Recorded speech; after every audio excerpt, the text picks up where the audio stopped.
أعوذ بالله من الشيطان الرجيم بسم الله الرحمن الرحيم يا أيها الذين آمنوا كتب عليكم الصيام كما كتب على الذين من قبلكم لعلكم تتقون۔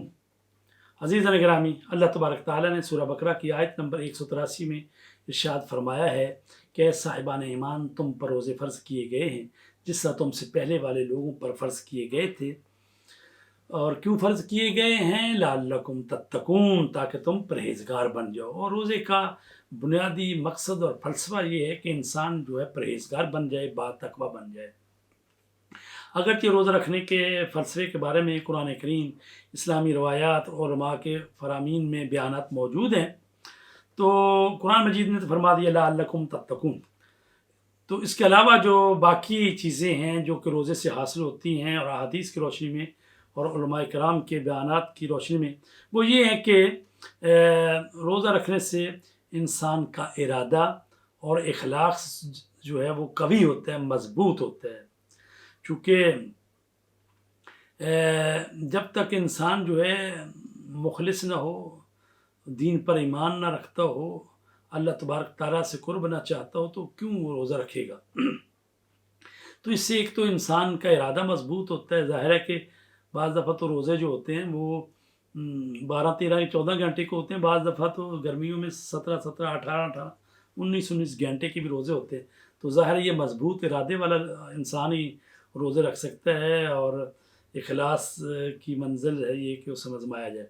ارادے اور اخلاص کی تقویت، اسی طرح عبادتوں کے ساتھ لگاؤ پیدا ہونا بھی روزہ رکھنے کی اہم ترین فلسفوں میں ہے۔ روزہ رکھنے سے انسان بھوک اور پیاس کا احساس کرنے لگتا ہے، جو باعث بنتا ہے کہ انسان آخرت اور قیامت کے جاودانہ زندگی کو یاد کر کے اس کے لیے تیاری کرے۔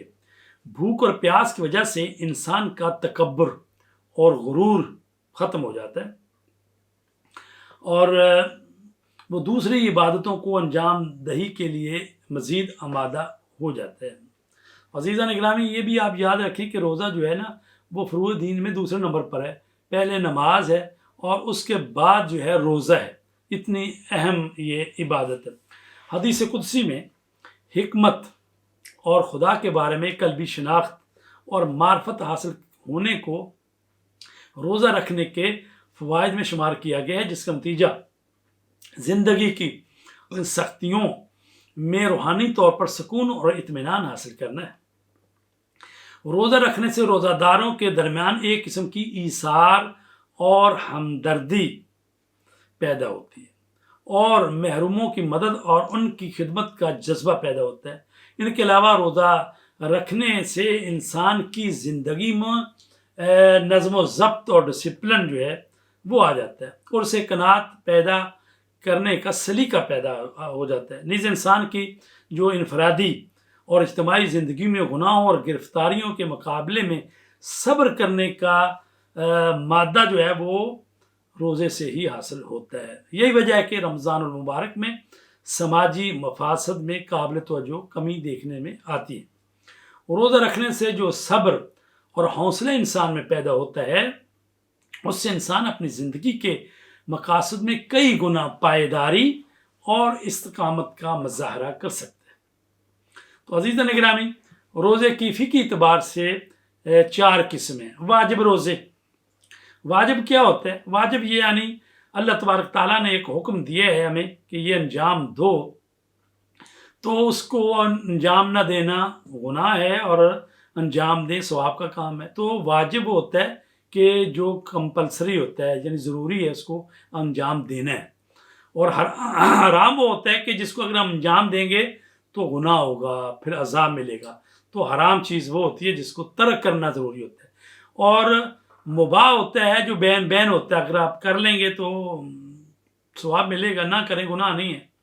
مکروہ وہ ہوتا ہے کہ اگر آپ انجام نہ دیں تو بہتر ہے، اور اگر انجام دیں گے تو اس میں بھی یہ ہوتا ہے، بہرحال ہر انسان کی شان بات ہوتی ہے کہ یہ انسان کس قسم کا ہے۔ تو اگر ایسا انسان ہے بڑا متقی پرہیزگار مجتہد، اور تو اس کو جب لوگ دیکھتے ہیں تو وہ توقع رکھتے ہیں کہ یہ مکروہ کام بھی نہ کرے۔ تو ظاہر ہے معصوم تو جو ہے